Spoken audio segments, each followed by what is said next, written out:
भूपेंद्र सिंह हुड्डा अब आते हैं, प्रेस कॉन्फ्रेंस करते हैं, वो 10 साल क्यों नहीं याद करते अब?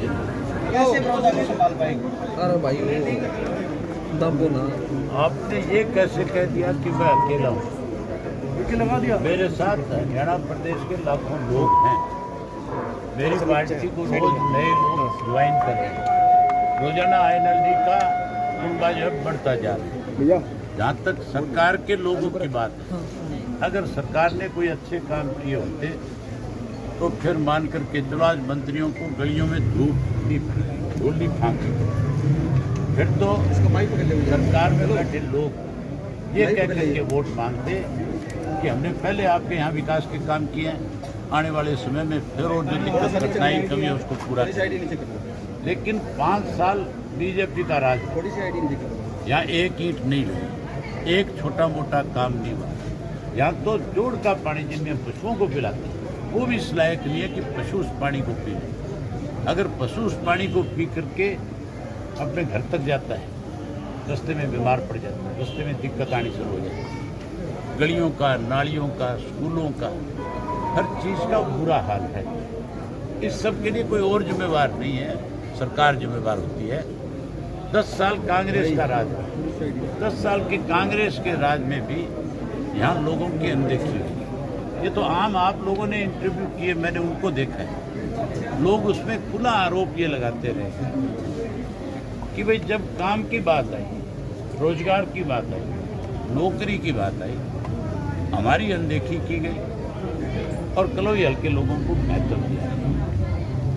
कोई भी नुमाइंदा किसी भी विधानसभा क्षेत्र का अगर वो अपने हल्के के लोगों के साथ विश्वासघात करता है, उसका नुकसान पार्टी को।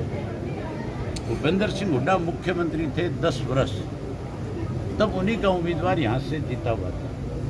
हुड्डा साहब की भी ये जिम्मेवारी बनती थी कि जहाँ कलोई के लोगों का, कलोई का विकास हो, कलोई के लोगों को रोजगार मिले, वहाँ बड़ौदा के लोगों को भी मिलना चाहिए।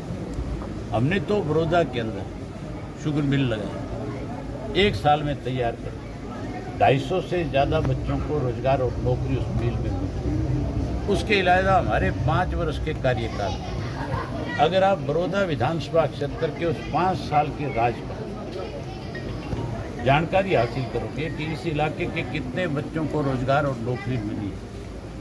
हमने तो HSP लगाई, DSP भी लगाई।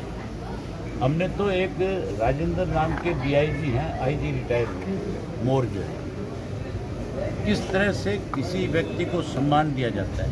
वो रेसलिंग के प्लेयर थे, पुलिस में सिपाही भर्ती हुए, कॉमनवेल्थ में मेडल जीता था उन्होंने, एशियाड में मेडल जीता था। सिपाही से हमने इंस्पेक्टर बनाया, DSP बनाया, IG बनाया। हमने हर वर्ग के लोगों का सम्मान किया। जिसने हमारे देश का नाम रोशन किया, जिसने हमारे प्रदेश का नाम रोशन किया, हमने उसका सम्मान करने का काम किया। यहाँ तो सम्मान करने की बजाय भेदभाव हुआ है, और उसी भेदभाव का नतीजा है कि जब चुनाव होगा, अभी तो शुरुआत है, अभी कोई चुनाव की तारीख तय नहीं हुई, सरकार अभी से क्यों डरी हुई है?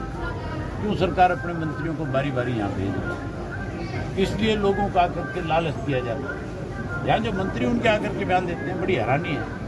वो कहते हैं तुम भी स्वार्थी हो जाओ, ये हमें स्वार्थी बनाना चाहते हैं। ये नहीं कहते कि आप स्वार्थी होने की वजह आप भूपेंद्र सिंह हुड्डा अब आते हैं, प्रेस कॉन्फ्रेंस करते हैं, वो 10 साल क्यों नहीं याद करते? अब इस 10 साल के दौरान हुड्डा साहब को भेदभाव करने की बजाय यहाँ महत्व देना चाहिए था, विकास करना चाहिए था। अब मेरे बारे में जब कोई आप पूछ लेते हो तो कहते हैं वोट काटते हैं। वोट कटते नहीं किसी, काटता नहीं कोई किसी की। भूपेंद्र सिंह हुड्डा अपनी कमजोरी छिपा रहे हैं। हुड्डा कांग्रेस से बीजेपी के साथ मिला हुआ है, उदाहरण आपके सामने खुला है। भूपेंद्र सिंह हुड्डा जो है, जो राज्यसभा का चुनाव इससे पिछला हुआ, उसमें अपना बैलेट पेपर खाली छोड़ करके आया, अपने साथियों के पेन की स्याही बदल करके बीजेपी की मदद करके आया, सुभाष चंद्रा को जिता के आया। उस वक्त हमारी दोनों पार्टियों की मिलकर के वोट ज़्यादा थी। उनको सोनिया गांधी की तरफ से इस बात का आदेश था कि आप जाकर के आर के आनंद के पक्ष में वोट डालो। उन्होंने वोट नहीं दिया, उनके आदेश को भी मानता रहा और साथ साथ बेईमानी भी की। वोट देने की बजाय वोट खाली छोड़ दिया अपना और कुछ साथियों से सही बदल करके उसकी मदद कर दी। बाकी जगह तो बीजेपी सब जगह, जहाँ बीजेपी के पास 2 मेंबर के वोट भी नहीं थे वहाँ 3 खड़े कर दिए।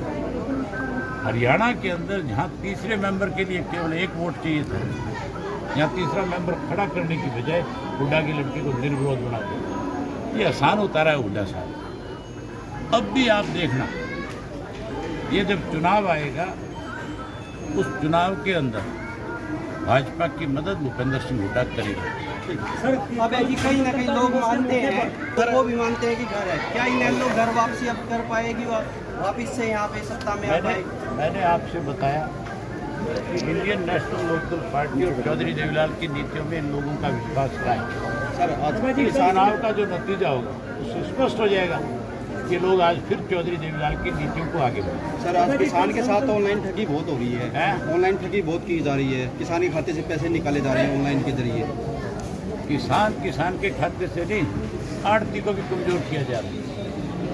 किसान को तो लूट लिया इन्होंने। किसान के लिए तो मैंने आपको अभी बताई थी कि जो अध्यादेश आए हैं 3, वो किसान का जो है डेथ वारंट है, उसके ऊपर दस्तखत हो रहे हैं, किसान उसके बाद जिंदा